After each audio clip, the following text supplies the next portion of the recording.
This show is brought to you by the North Face. Now, the North Face have been my sponsors for the last 8 or 9 years, and I'm really proud to be involved with this fantastic outdoor brand. Now, they've been in the outdoor industry for over 50 years, and they are the premier supplier of authentic, innovative, and technologically advanced exploration apparel for your footwear, equipment, accessories. They've got the best stuff.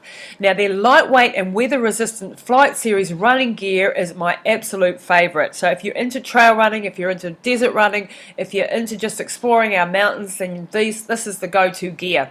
And it's designed to endure, engineered to help you through the heat, through heavy downpours, or whatever else comes your way, so that you can run no matter what, every day, any weather, any terrain, and never stop exploring. If you'd like to check out their whole range, go to thenorthface.co.nz.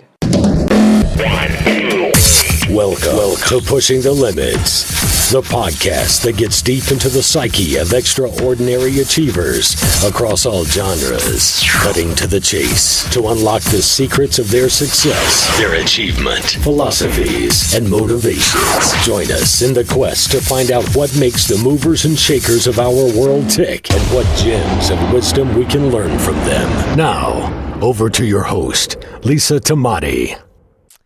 Well, hi everybody, Lisa Tamati here once again on Pushing the Limits, and thank you so much for joining us today. I've got a real treat in store for you, another inspirational woman athlete that I'm sure you are going to enjoy her story and get some inspiration from. But before we get underway, I just wanted to ask you guys a big favour. If you could go and give us a good rating and review on iTunes. Each podcaster lives and dies on the exposure that we get and the ratings that we get and the reviews, so I'd really, really appreciate you, of course, subscribing and sharing with your friends and family. And I'd just like to thank my sponsors, the North Face, for actually hooking me up today with today's guests and for being my wonderful sponsors over the last 8 or 9 years. A fantastic outdoor brand, as you heard before. So today I have Heather Hawkins with me, who is sitting in her lounge in Coogee in Sydney. And Heather is an ultramarathon woman, an adventurer, but she's has a bit of a twist to story. So I'd just like to welcome Heather to the show. Hi, how are you doing, Heather? Hi, really good. Thanks, Lisa, for having me on today. Oh, no, it's really, really special. I love talking to other crazy women. I think you fit that category. So, Heather, in a nutshell, let's just go back, to a little bit about your life. If we can give me the shortened version of your life in 5 minutes, before we get into your actual sporting endeavours. Where did you come from? Where were you born? All that sort of good stuff. Yeah. So I was born actually in Melbourne in Australia and grew up near a place called the Yarra Valley. And a really great childhood, fantastic parents. I've got 2 older brothers, and I was a sprinter in primary school, loved the shorter distance. Yep. And thought that long distance was just not my thing. Famous last words. Yep. Yeah. And then didn't really do a lot of exercise, played a bit of hockey in high school, but beyond that, didn't do very much. And I had a bit of an adventurous spirit that was bubbling away for those years. I guess listening to the stories of my dad when I was growing up, he travelled around Australia back in the 50s. Mm-hmm. And we also, when our family was quite young, we went to live overseas in Canada, and then decided to come back. Australia was pretty good after all. So we came back and basically until I was 21, I lived in Melbourne. I did nursing after I left school. Yep. And then set off to see the world at 21. I thought, right, get myself a camper van. I'll head off to the outback and have an adventure of my own. And worked in Alice Springs Hospital and then on a cattle station for 12 months. Which was a fantastic experience, incredibly isolated, but, to experience, what it's like to live out there in that remote, amazing, beautiful part of Australia was great. And that then, gave you a bit of an adventurous spirit, I should imagine, being so connected to nature. It did. It really did. And then, came to Sydney, met my husband, Doug, and didn't really travel very much after that. And then came along a couple of kiddies, I imagine. That's right. Yeah. So my oldest one, Rebecca, so she's 25 now, and then Callum, who's 22. Wow. So yeah, so they're great. Yeah, becoming really independent in life. Cal's actually working in Canada at the moment as an outdoor adventure guide Wow. on Perfect. Hoover Island. Yeah, and Bex is an archaeologist. Fantastic. Yeah. Oh, great. So, and Heather, back if we turn the clock back a few years, I know from your book, which we actually, what is the name of your book, and when did that come out? Yeah, so my book's called Adventurous Spirit, and it came out in August 2017. Wow. So not long ago. Yeah, the pages are still drying, I think. It feels like that when you're an author, doesn't it? It takes such a long, difficult birth to get the thing out. And then, to finally see it in print's a pretty special thing. Yeah. So how was that process for you? Like the book writing process and all of that?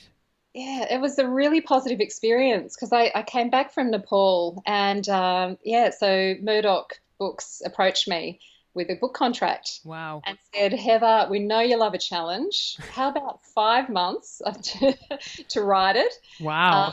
And that way, we'll get it out pretty quickly. I did. I knuckled down and did 3,000 words, each week. Wow.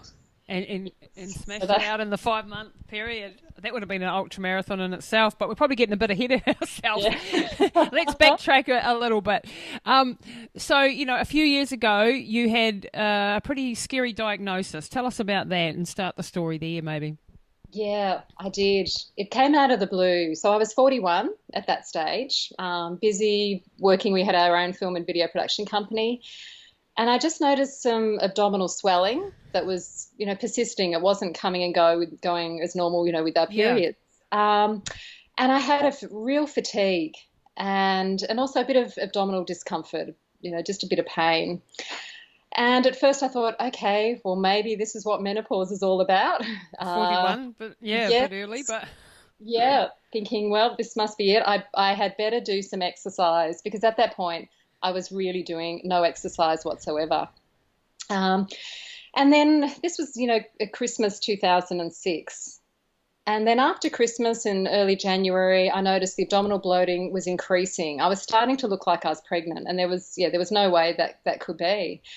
And intuition kicked in. And I guess because of my nursing background, I thought, you know what, I'm going to just, prod my tummy. And what I'd learned in nursing is, you divide the abdomen into 4 quadrants. Mm-hmm. And so I palpated the top. No, that just felt normal.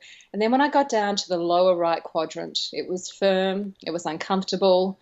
And I just felt this rise of anxiety inside. I thought, there's definitely something growing. Wow. And at first I'm thinking, well, maybe it's just a benign ovarian cyst. I'm sure that's what it is. Yeah, which are very common and which I've had. Yes. Yeah, I've got... had a journey in the last year with a whole lot of fibroids and inside and outside the uterus. So I'm very interested to hear how you found out about yours and what happened. Yes. So I thought, and that was a Sunday. So I thought tomorrow morning I'm going to ring up my local doctor who'd been a family doctor for 17 years and make an appointment. So I did, and I'm really glad I did because I got in, at 11 o'clock that morning. He sent me straight off to have a CAT scan. And as I was lying there having the scan done, the radiologist, was saying, breathe, hold your breath. And I could tell his voice was becoming more subdued. And I thought, oh boy, what are they saying? Yes. They faxed the results straight back down to my GP. So that afternoon, I sat in the GP's rooms with my husband holding onto his hand, hearing the words ovarian cancer for the very first time. That's shocking. Oh, and you just, your world stands still. Yeah. It's that thing that you dread, that we all have hanging over us, sort of dread that conversation, that time when you find out the diagnosis. How did you react and cope with the situation? What happened from then on? Well, that initial few seconds, you're just trying to process it. You're quite blank. And then all the questions just come rising up from within. Am I going to survive this? What does this mean? Has it spread? Am I going to be alive this time next year? What about the children? And, all these things. I'm a mum. I want to be here to see them grow up.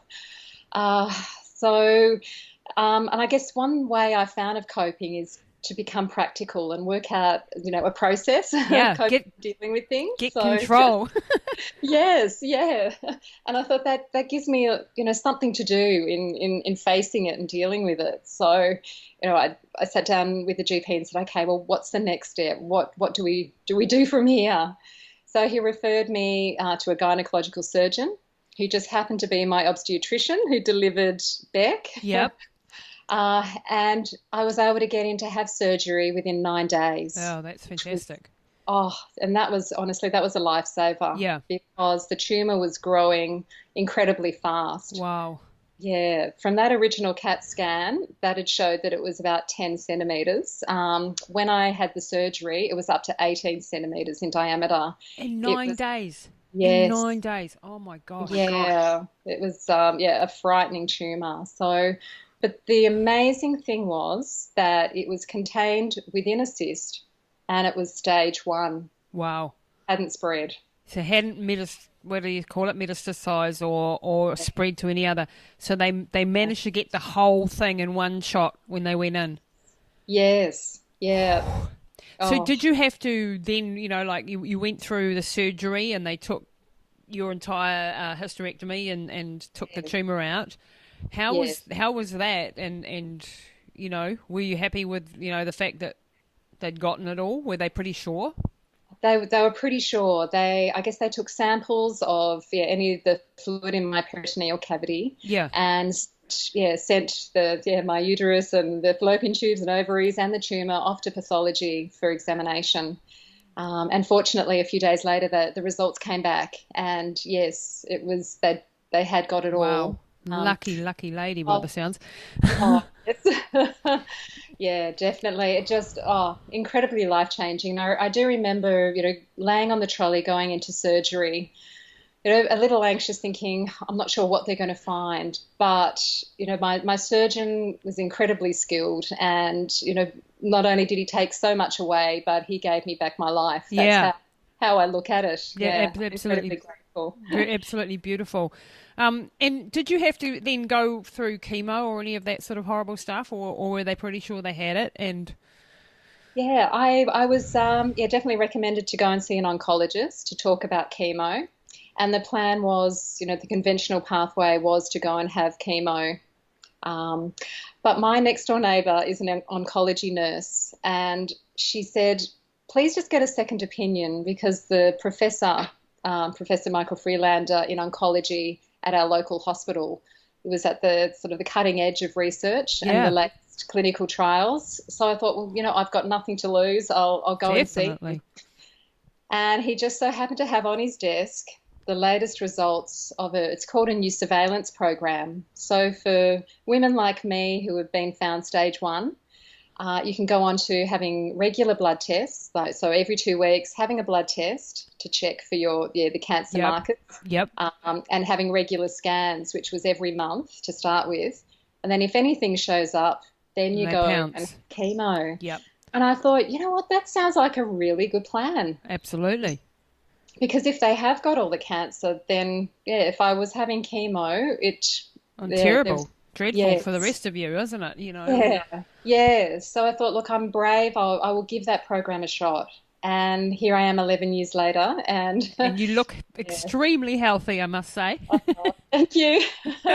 And so do you. And you do not look your age at all. Mind you, that's very young, aren't we? We're both very young, aren't we? Yes, we are. But that sort of gave you the impetus to re-look at your life, I imagine, and to go, okay, right, life can be taken at any stage, because sometimes you go through life and you're just bumbling along and not really living and just getting on with the day-to-day chores of life, and not really going, okay, And I, you know, man, I know this from my own journey. There comes a time where you go, wake up call, time to really start living and doing something. Was that the case for you? It was a complete shift in my focus in life. It's just like someone changes your compass, isn't it? Yeah. That you start to realize that life, can be taken, as you say, can be taken away at any point, and you want to make the most of every single day, and you know, your family and your friends, and to start taking life up and, you know, ramping it up a notch or two. Yeah. And it's revisiting, and for me it was refinding that adventurous spirit that I'd had in my youth, but also getting physical. Yeah. And starting to get fit again. So, and it took you a few years to get to this point too. I imagine, like there's a bit of a lag between the age when you found out about the cancer at 41, and then you didn't actually start taking up running until you were 47. That's right. That's yeah. That's still and you remind me very much of a dear friend of mine, Molly Sheridan, who you might have heard of, who's a crazy ultra runner in the States, and she started at 48, and she's 61 now. Still looks like 30. 6 foot tall blonde, and she's still kicking ass at 61. You know, and it's the perfect age to start, really, isn't it? 47. Your endurance is really right up there at that age. You're you know, you've got a bit more of a direction in life and a bit more nous when it comes to being sensible, hopefully, and doing things correctly and so on. What was your journey like? Did you think when you started running, like, did you go out and plan to be running all these big major events and stuff, or was it very much we'll see how we go inch by inch journey? Yeah, I really honestly did stumble into running. So in 2009, I actually became a surf lifesaver. And for me, that was the beginning of getting fitter and getting stronger. I was way out of my comfort zone, learning to swim out and, you know, paddle big rescue boards and running in the soft sand. So that for me probably was the very first step in getting fit. And then I signed up for a 4-kilometre fun run, and it was to raise funds for breast cancer. And that's held every Mother's Day here in Sydney. Yep. So I said to 2 teenage kids at that time, I said, hey guys, let's sign up for this. I reckon this is going to be fun. So we had about 3.5 weeks to prepare. Yep. I didn't have any running gear whatsoever. So I looked in my wardrobe and I thought, I have an old pair of gardening shorts, an old stripy T-shirt, an old pair of, you know, those Dunlop volley runners. Yeah. And put them on. And that was it. A local park. And because Beck and Cal had been running cross country, they said, okay, we'll do a few stretches. Oh, okay, yeah, sure. Show me what to do. And then there's this perfect 4-kilometre circuit at our park. So I headed off, and my son Cal was, you know, miles ahead. As he should be. Yeah. It is, yeah. Saying, come on, Mum. And my daughter Beck was, you know, just hung by my side. And I got to about 1.5 Ks. I was breathless. My legs felt like concrete.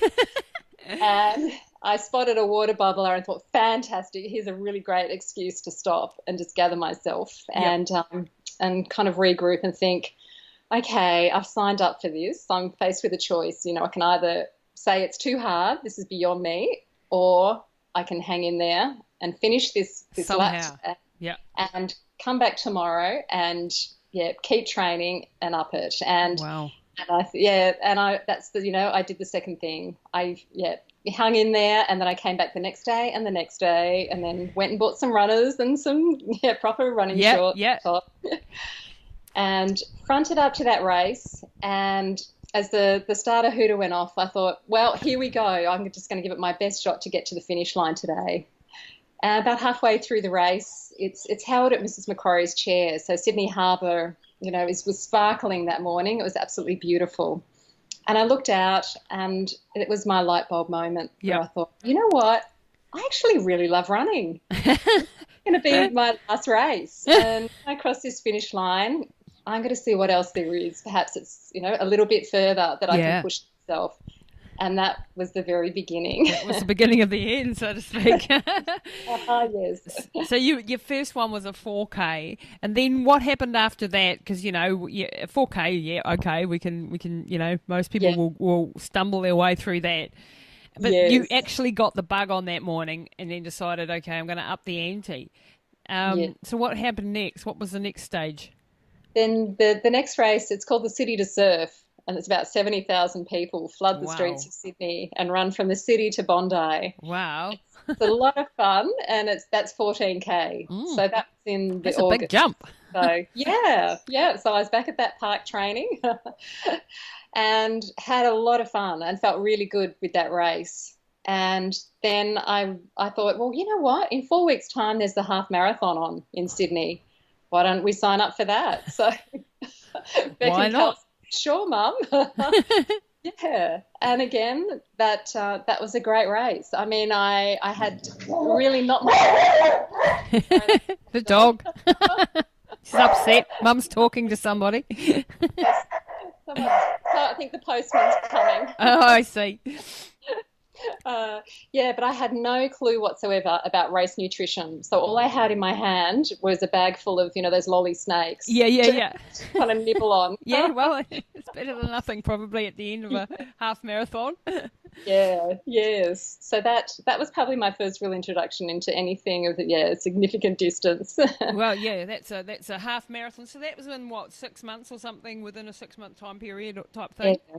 Yes, it was. Did that make a big shift in your mind, or did you start to go like, okay, now I've got to get serious and start finding out how to actually do this stuff, how to do this properly? I did. I started doing a lot of research about, gear, I guess the mental side as well of how you cope when you hit the wall, and, race nutrition and also to find out what other races and to look at marathons, to take that step up to do a full marathon. When did that happen? When was that step in the development, the first actual marathon? Yeah, so that was actually a year later. So I kept doing half marathons, and I went back to the Mother's Day Classic and, ran that 4K really fast. And then did the Sydney Marathon. So that was 2013 that I did, my first marathon. Wow. That's pretty fast development within a year up to a marathon. And then you've just gone absolute bonkers since then, really. I have. Oh, look at, I've now done 20 marathons, but it is the marathons and the ultras in more extreme locations that I absolutely love. Yeah. So tell us a little bit about your, did you ever have times, this sounds all very smooth sailing, were there times when you were like in races or in training and going, because a lot of people listening out there and go, well, heck, I have days when I'm feeling absolute crap and I don't want to go out and I feel my legs are like lead and I'm not motivated. And how did you have any of those, or were you like, oh, I'm just naturally gifted runner? And I've never worked hard for it and it's just all fallen in my lap. No, I think we're definitely all human, and there are days, where I think I'm so tired. Yeah. I don't feel like going out training. But you find the minute you get out there and you've taken a few steps, you go, I am so glad I've got out that door today. You come back feeling so much better. The first mile is always the hardest, I find. That phase while you're warming up and your body's been perhaps sitting in the office all day or in the car or something, and then you've suddenly just got to yank it out of this comfort place and go, you're running now. That's why I think like a warm up is so very important, and something that we often neglect because of time pressures and so on. But did you ever have, did you get into the ultra marathon and, hit the wall at 30K or suddenly go, heck, hang on, this is a new territory for me? Yeah, definitely. And I still do find at times that happens where, perhaps a course is a lot steeper than what I imagined, or I haven't prepared properly, due to time constraints or, being unwell or something like that. That it is confronting and it can be really demoralizing, can't it? Because how far have I still got to go? And I'm just feeling absolutely awful. I just want to curl up. But that's where that inner strength kicks in, doesn't it? Yep. And you tap into that. And for me, I think back to getting through cancer. The ladies that I met in the waiting room who've survived, or others that haven't. Yeah. That have happened in your life in the past that you draw strength and courage from. And you find, yeah, within no time at all, you're back, getting your stride, and you finish that race on the day. And there's just so many people who listen to my podcast, and I harp on about this all the time, but the analogies between running, the metaphors between running and life, the challenges that you face in your business or in your career or with your family or health issues, whatever you're facing, they are all represented in an ultra marathon, especially, or a marathon, even. Where you and it just teaches you when you've learnt to push beyond. This is why I think older people are better at running. When you're young, you've got the speed and you can go fast, usually been up for that long. And as you get older, you start to have that grit and determination and that mental stability to be able to go, right, yep, okay, it's custard right now and everything in my body's screaming at me, but I know, I've gotten through other things and I'll somehow I'll get through this. And you have the frameworks and the strategies to get yourself to the next lamppost, to the next mile marker or whatever it is that you're using to pull yourself through. And it strengthens you every time you push against that pain barrier, and that you push against the struggle and keep going. You become a stronger person in every area of your life. Yes. Oh, that's so true. And I think with every race, I'm the sum of all the parts that's led up to this very point. Awesome. Yeah. Love Yeah. that quote. That's very good, because you are the sum, and every time you push yourself outside that comfort zone, you've learnt a little bit more about who the heck Heather is, what she's capable of, and then you come home. It doesn't matter a hoot whether you won the race or you were last in the race, or even when you failed in the race, and that's happened more than I care to imagine. You've learned more about your person, yourself as a person, and your strengths, your character, and all of those sort of good things. And when you have the knockbacks, and when like I've had some big failures along the way. I don't know whether you have or not, but how you pick yourself up from those failures is a big mark of who you are and how far you've grown, I think. Have you had any setbacks like that, injury setbacks or failures in a race where you've trained for a year and it's gone to custard at that specific race that you were going for? There's been a couple of things where with the Canberra Marathon, my IT band, and I'd never had any issues with it beforehand, started to play up at about the 30K race, the 30K mark. And that was brutal. I was hobbling along and got to the finish line, but I learnt a huge lesson, and I was just being way too polite, staying on the left-hand side of the road. Yep. So the camber of the road. Oh, yeah. I learned a huge lesson from that. And that took 6 weeks to recover from that. Wow. And I found that really tough. Did you do a lot of mobility and things afterwards? Because, I mean, this is a common, and, so might as well talk about it for a moment, because obviously a lot of listeners are runners. ITB band issues and running on a camber, I found that when I ran through New Zealand, 2,250 Ks in 42 days, the camber was what got me. I got a ripped hamstrings, shin splints, and it was all because I was that uneven on, one side the whole way. And even if it's only a couple of inches, it makes a hell of a difference, eh? So it's little things like that. If you've got to try to get yourself, within safety things, obviously, you can't go and run in the middle of the road. No. But that's why we're really big. Like, I do a lot of running coaching and online running company, and mobility, foam rolling is a big part of that. Getting those myofascial balls into the ITB band, but everywhere in the lower body. The more you're training, the more you need to do mobility. Do you do that nowadays? I do. I'm a lot more mindful of it, because you realise if you don't, there's injuries around the corner. Oh, that's right. And it's about looking after yourself, because running brings such enjoyment. It's such a big part of my life that I would be devastated if I couldn't do it again. At the moment. And it can be taken pretty quickly. You get plantar fasciitis or shin splints or whatever, and you can't run for a while, and that can be devastating. But you can prevent a lot of that through mobility work and stretching and strength exercises, of course. And I think that's good to hear for the listeners to hear that coming from someone else other than me, because I harp on about it quite a lot. So and so marathons, and then you started to get into ultra marathons. What age were you then when you started to get into ultras? Yeah, so I guess my first ultra was the 6 foot track. That's only a little beyond a normal marathon. Oh yeah, but it's a trail one. Yeah, and I love trails. And that was brilliant. So I learnt so much about that, coping with going up really steep inclines and coming down again as your legs are screaming in the last couple of Ks as you're heading towards Jenolan Cave's house. But you cross that finish line and immediately thinking about the next race. I can sign up for. You sound like the eternal optimist. Did you find the transition from marathon on roads, where it's all about PBing and trying to knock a minute off your last time, and it's all, very performance orientated, to then hitting the trails and then realizing it can take twice as long to run a kilometre on a trail?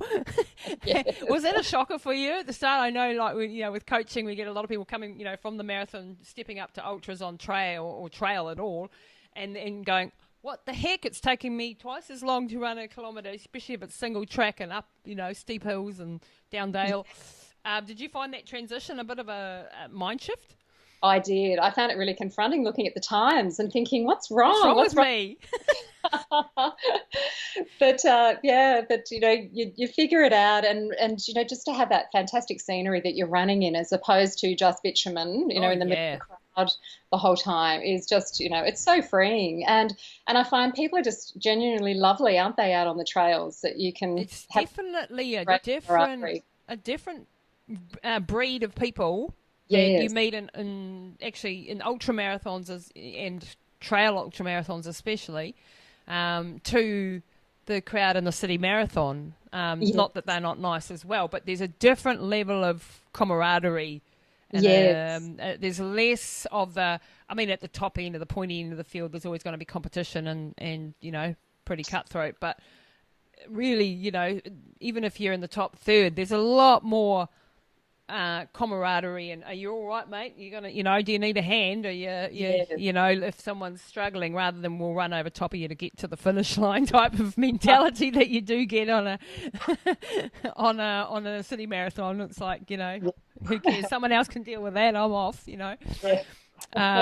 And that's one of the beautiful things about our sport, I think, is that camaraderie, and especially when you start getting into some really long distance stuff out in the real wilderness, where you've got to look after each other, first and foremost. Yeah, very much. And I found that at the North Pole, when we were out there with the conditions, they changed halfway through the race, and it dropped to -41 with wild winds, and that's insane.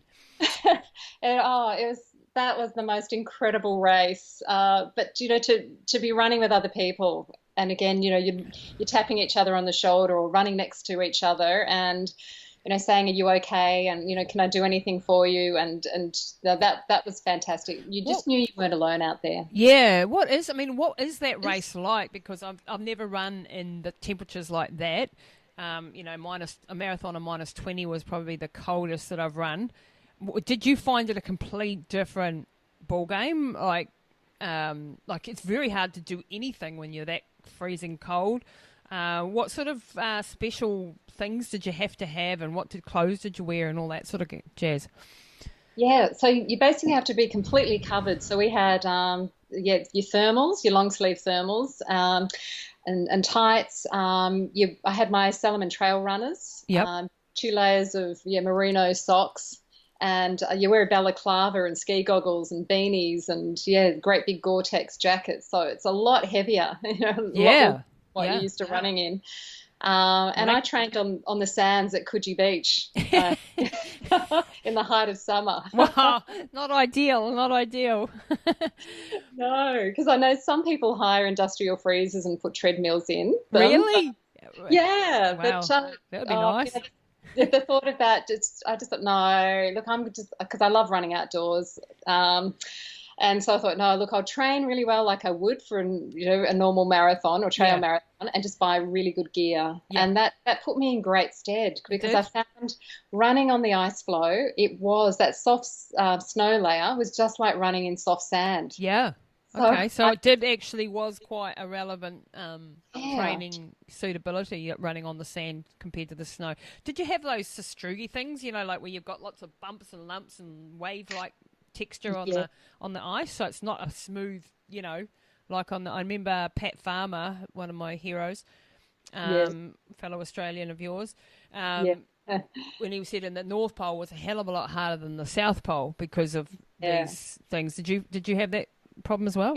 Yeah, very much, because the ice flows bump together. Yeah. So they create these little hillocks, and you've got to kind of clamber over the top of them, and then in other parts there are actually crevasses opening up where you can see the ocean. Ah. So you have to jump those. Fortunately, there weren't too many. There was just one that we were keeping an eye on that was opening up where the course was. That's a bit scary. Yes. Fall in the water there, you'd be history, wouldn't you, within a minute? Definitely. There would be no coming back from that. Did they fly? Where did they fly you into for that marathon? Yeah, so we all meet at a place called Longyearbyen, which is up in Svalbard in northern Norway, and then you hop on a really old Russian Antonov aircraft. Wow. There were 45 competitors from all over the world, and they flew us up in two goes, and you actually land on the ice floe. The Russians grade an airstrip.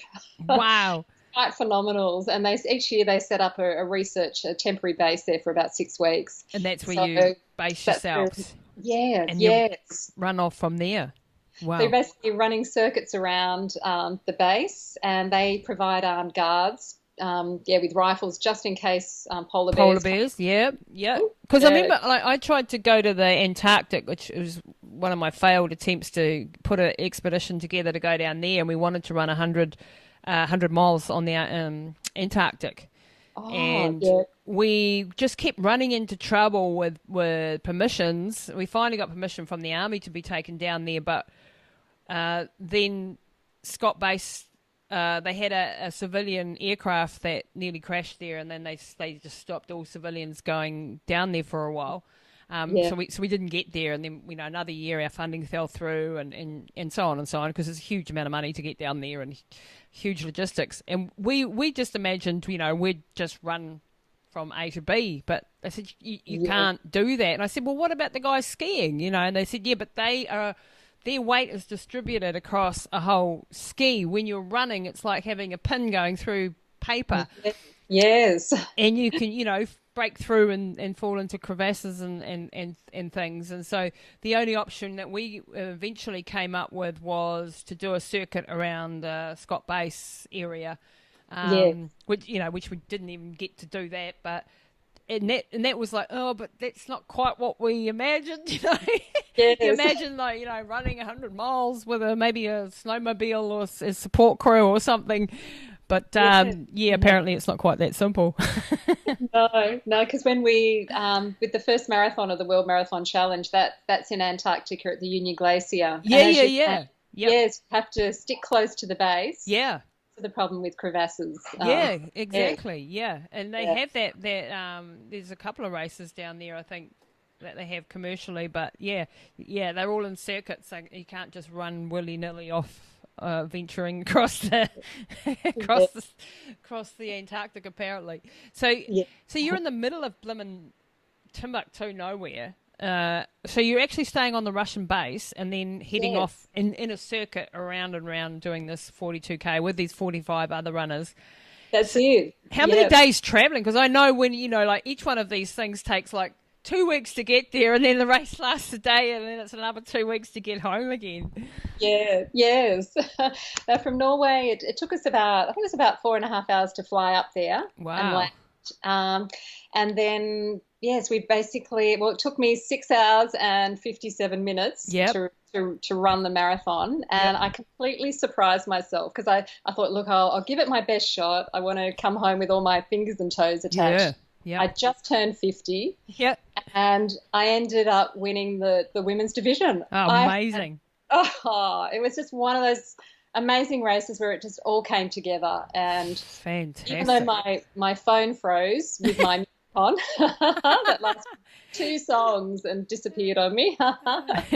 But it meant it was a much more profound race because I just spent time thinking and reflecting on life and remembering people in my life and thinking about the future and how grateful I was to be alive. And to cross that finish line was an absolute amazing moment. And I remember running up the last 50 metres towards where they had the flags out and grabbed the Aussie flag, thinking, what's something profound I can say? And I crossed the line, and all I came out with was a word I hadn't said since I was a teenager. It was, that was unreal. Very uncool, Mum, probably. Yeah. But there probably was no better way to describe it. I mean, that's a pretty special event for sure. I mean, that would be absolute awesome to get there. But you've also done the 7 marathons in 7 continents in 7 days. Was that actually part of that one? Was that the first one, or?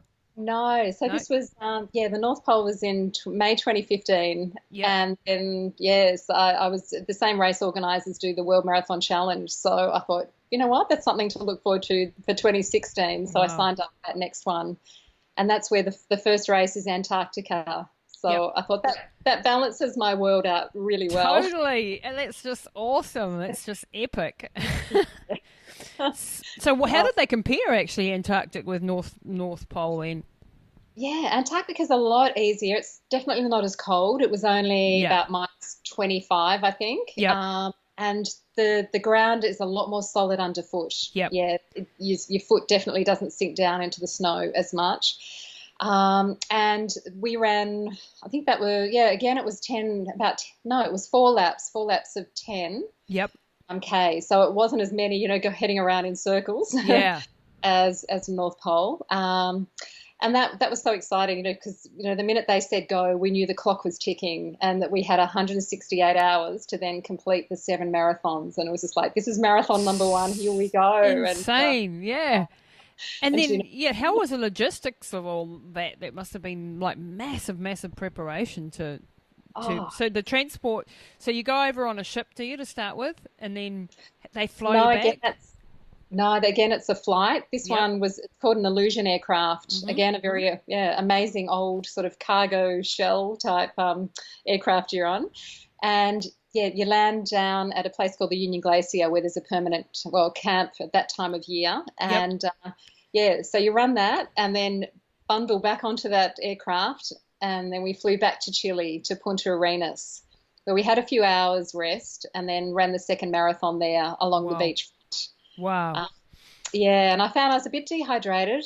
Yep. With that. That was a bit of a wake-up call for me. Obviously, I hadn't drunk very much in Antarctica. No, because of the cold and so on. So, I was really fatigued and really thirsty throughout that race. So I was so glad to get to the end of that 42K. And then we had basically a night's sleep and jumped on the plane to go up to Miami after that. What a change. Within 2 days from the Antarctic to Miami. Yeah, so we were running in, the heat along the beachfront as Miami was waking up. We were, Your body must have been just going, what the hell is happening here? That's it, because you just think, where am I? What time frame? What city am I in now? That's and then insane. It was straight onto the plane again, off to Madrid, and running in a park in central Madrid. Wow. And did you have real big trouble too? Because of what makes me think about that is the jet lag. Like the jet lag combined with the inflammation in the body, and the fatigue and the sleep deprivation, and that's what makes that challenge hard. I mean, running 7 marathons in 7 days is not that hard. I mean, relatively speaking. Yeah. But to add in the changes in temperature, the changes in in traveling massive, massive distances. Oh, that's it. And you're eating airline food. And you can bring with you. And and as you say, you're trying to get as much sleep as you possibly can. Yep. And I took my compression socks and the roller and just hydrating and you're just coping with jet lag as best you can. Wouldn't have been much fun after the third one, probably, would it? So, yeah, Madrid was the what was that, fourth one? That was the fourth one. What was after that? And then there was Marrakesh. That was 5 hours after we finished Madrid. That was the toughest turnaround. Wow. And what happened to me in Madrid, the sun was setting and I had about 500 meters to go to the finish line. I took my sunglasses off, kind of, lost concentration just for a few seconds and tripped over. I could not believe it. Just fortunately didn't break anything, but I was just so badly grazed on my knees and elbows, and just it shook me up, and mentally and emotionally it just completely floored me. Yep. Oh, get that, because when you're exhausted and fatigued, any little thing, because your adrenaline's already through the roof because your body's in emergency mode, and then something like that happens and you're just completely shaken up, hey? Oh, it did. And I remember, sitting on the bus heading to the airport, just curled up, just, quietly sobbing. Yeah. Going, Heather, it's okay. It's okay. And then fronting up to the start line in 5 Marrakesh. hours later. Yes, and it was midnight. Shit. Hadn't had any sleep. That's insane. And, we're running around the city square. The city was asleep. It was quiet. And there we were, going round and round and round and round. But as tough as that was, that ended up being one of my favourite races because I knew I had to aim up. I had to get through it. And I had a lot of tears. Yep. In that race, but I crossed that finish line, at 4:30 that morning, going, I've done it, and I'm so glad to be alive, even though that was so tough. I am a survivor. Yeah, exactly. And, I'm going to get through, and I've got 2 more races to go. We can do this. And what was next on the agenda? Like another quick turnaround somewhere else? No, it was a flight to Dubai, so we had a bit of time when we got to Dubai, I think it was about 3:00 in the morning, and we had about 2-3 hours where we could grab a bit of sleep, have some breakfast, and then, run along the beachfront in Dubai. Shoot. And then we had a long flight to Sydney for the final. Oh, man. But that one would have been like the homecoming. I mean, back to your own hometown. And it was incredibly emotional. It's just so wonderful that it worked out. Sydney was the last one. Yeah. And again, that started at 11:30 at night to fit into that 160-hour time frame, time frame. And family and friends gathered, and they stayed up all night cheering everyone along. It was awesome. Amazing. Oh, yeah. And to get to cross that finish line and go, thank goodness there's not an 8th continent. I can rest now. I can die now. I can go just. That must have absolutely smashed it. How long did it take you to recover from that, like mentally and physically? Yeah, I recovered incredibly well. That I found myself 3 weeks later, and probably in hindsight it wasn't the wisest thing, but I decided to go trekking in Nepal with my 2 teenage kids, and that was 2 weeks after, and it was for a 5-month trek. It was to go from east to west Nepal. My God. Heather, you're insane. I am. And that, it's along the Great Himalayan Trail. So obviously my preparation for trekking was not ideal, and my recovery from the World Marathon. Recovery, my gosh. And time out, like 5 months, and your kids came too. Like that's I mean, I done a bit of trekking in the Himalayas, and that's not easy either. Altitude and wow. It was an incredible experience, and we were up going across high passes over 6,000 meters, and it's just the most beautiful, beautiful part of the world, and the Nepalese people are so wonderful. They are. A fantastic team from World Expeditions supporting us, and that's a bloody long way. I mean, did you have any troubles? So you were part of a group, obviously. Did you have any troubles within the group? Because I mean, I've done a few things in the Himalayas and shorter ones, but around different massives and stuff, races. And you could just see the group disintegrating as the race went on, and people were being flown out in helicopters, and I mean we went around the Manaslu Massive, and that was 250 k's in what was it? Wow. 9 days. We had one day when we were going over the pass that wasn't part of the race, but the rest of it, just for safety. But yeah, we had like 3 rescues, like with 6 people having to be helicoptered out, altitude sickness, because we were going up so quickly. Yes, That yes. it was twice as fast as what was recommended, and people felt a bit. I found it really, really tough going. Oh, that must have been incredibly tough because, when you're trekking and you're climatizing, only going up Yeah, you got altitude it. of 500 meters and come dropping back down and taking your time. That's tough enough, but I can't imagine what it's like to actually run. Yeah, well, it's actually That's stupid. Yeah, like going up that Oh, quickly, we did run into, and it was the first time that race had been held, and a lot of people just were not. And even, I mean, I've done a lot before, but I still was not prepared for. Like the distances seemed, they're manageable, when you read yeah, it on a piece of paper, and then you got there and like, I remember one day it was only 18 k's, but it yeah. was like vertical, and it was just, I don't know how many we lost on that day, but it was pretty rugged. But Oh, that was only 250 odd kilometres, like not 1,700 yes. kilometres. That's just mind blowing, man. Oh. Tell you what, there are some days where you just fly along and you just think this is absolutely awesome. I could do this forever, and then naturally you have other days Yeah. where you're struggling. I had to learn how to, I guess, climb. I hadn't done Yeah. mountain before, and the Sherpas taught me as we were heading towards those really high, difficult sections on the fixed lines. And then definitely as time went on, you could see the effect that it was having on our bodies. Yeah. I lost 6 kilos, Yeah. and I knew that I'd burnt a lot of my reserves, and definitely those last couple of weeks when we were getting so close to that western border with Tibet, we were doing it tough, but emotionally, we were so strong because we knew we were nearly to the end. Wow.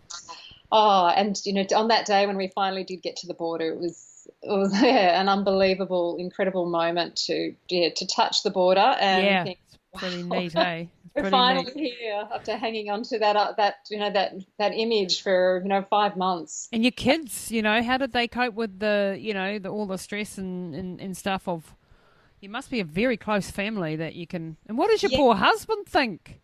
Oh, he's incredibly supportive. He would have come, but he has issues with his knees. Yeah. So he said, well, you guys go and have this adventure and I'll keep life and soul together here at home. And we chatted on the Gosh. satellite phone, which was great, Yeah. about every week. But we're a really close family, and if we did have any issues, we talked them through. And the wonderful thing was actually my daughter Beck, her boyfriend, came along as well. Wow. And he proposed to her. Oh, lovely. How gorgeous. So that was a really really special occasion, and I just thought the foundation of their relationship is pretty strong. Exactly. If you can survive something like that together, you're sweet for life, I think. Because that That's really it. sorts out any. You cannot hide when you're, I mean, obviously you're a very positive and bubbly person, but the realities of doing things like what you've been talking about are not so glamorous and not so easy as it sounds. Yeah, And yes. there are the emotional lows that you can't really express in a podcast. And it's not all roses. I know. Oh, it's not. And I kept a diary, and I love looking back at it because I've written so openly and honestly on those days where I think I don't know if I can go on, or I'm really tired, or I'm missing home and missing my Yeah, husband. It's a long time to be out on the it trail. is. And not having a shower for weeks on end, Yep. and having the best beanie hair in the world. Yeah, you end up wanting to shave it off, eh? Yeah. Your legs are unshaved and you look like an absolute write-off. But what an experience with your children. I mean, just to share something that really deep, to go to places like that's rare. That's rare to have that time with your, young adults. Yeah, and that was the wonderful thing, that you can have those conversations that often in life, we get busy, don't we? Yeah, you Our just heads don't are still have them. today. Yes, yeah. So it gave us those opportunities to talk, and about dreams and life and goals and the future, and yeah, Well, they sound like they're really well set up young adults say after doing that. So Heather, next week I hear you're off to the Marathon des Sables because you obviously haven't had enough.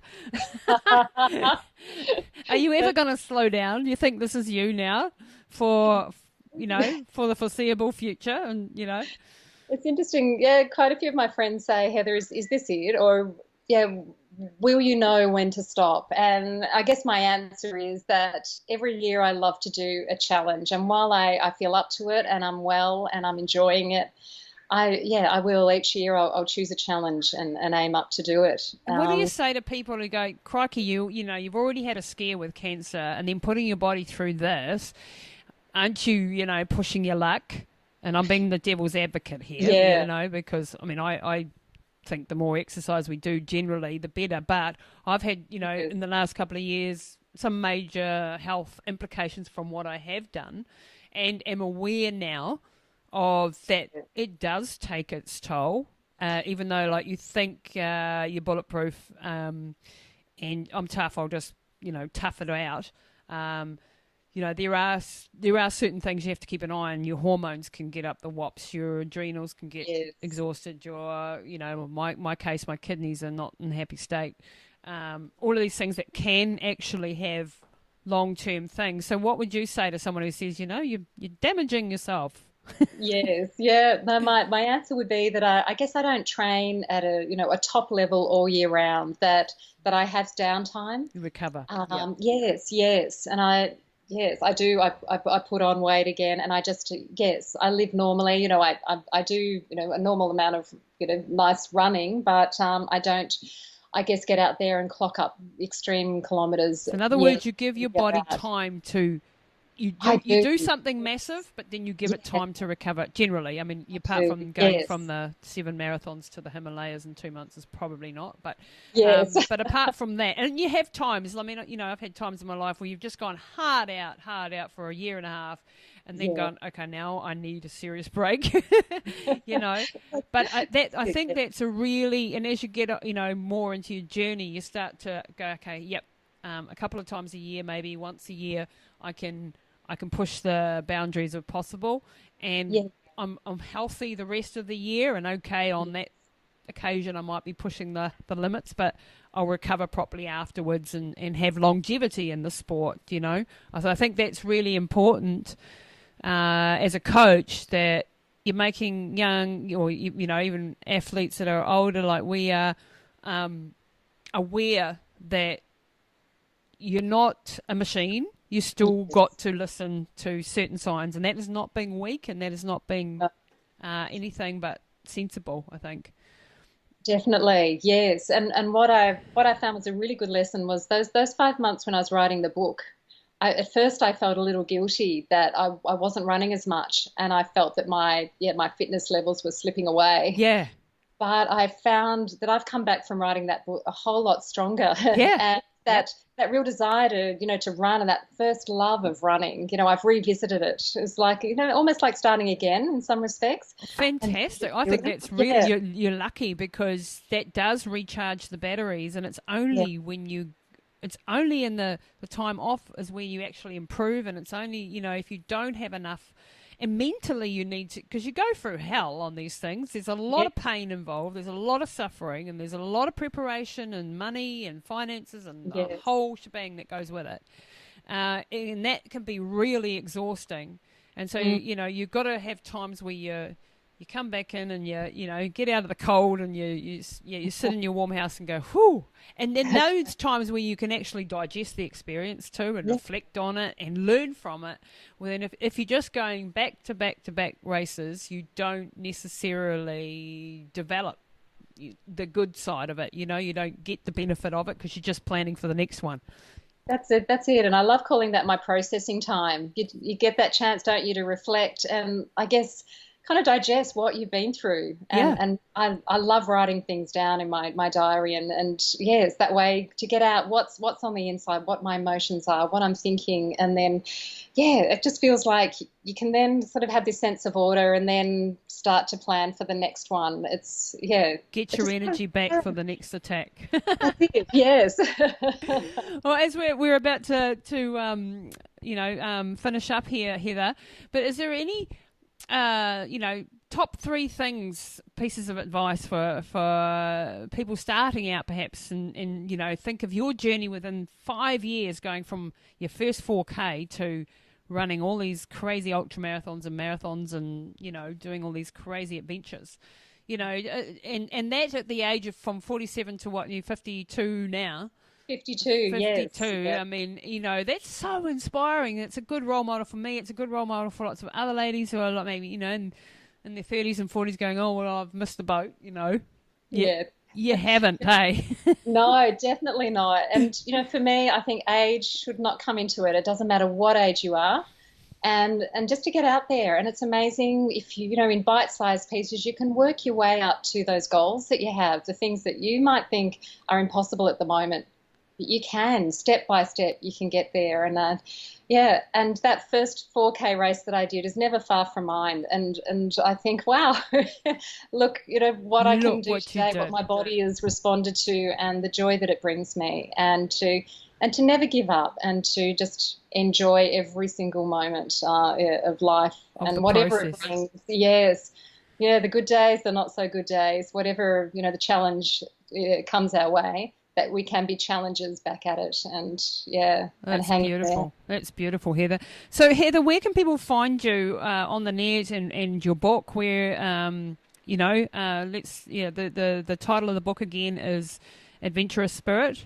That's right. Yes. Yep. So yes. Heather Hawkins, Adventurous Spirit. People go out and buy the book, and it's available probably in stores and in Amazon and all that sort of good stuff. It is. It's on Booktopia, and it's on Book Depository for international sales. It's also as an audio book and an ebook as well. Fabulous. Which is, that was great, and that was a privilege to be able to record the audio book to do that. And probably the best place to follow me is online with Facebook. So it's Heather Hawkins Adventurous Spirit, and that's my page. So everybody go and like that page and follow it. Thanks you so much, Heather, for your time today. I really appreciate you taking an hour out of your adventurous life to share your insights and wisdom with us. And, we look forward to seeing how you go at the Marathon des Sables next week. Thank you so much, Lisa. It's been wonderful to chat, and you're a real inspiration.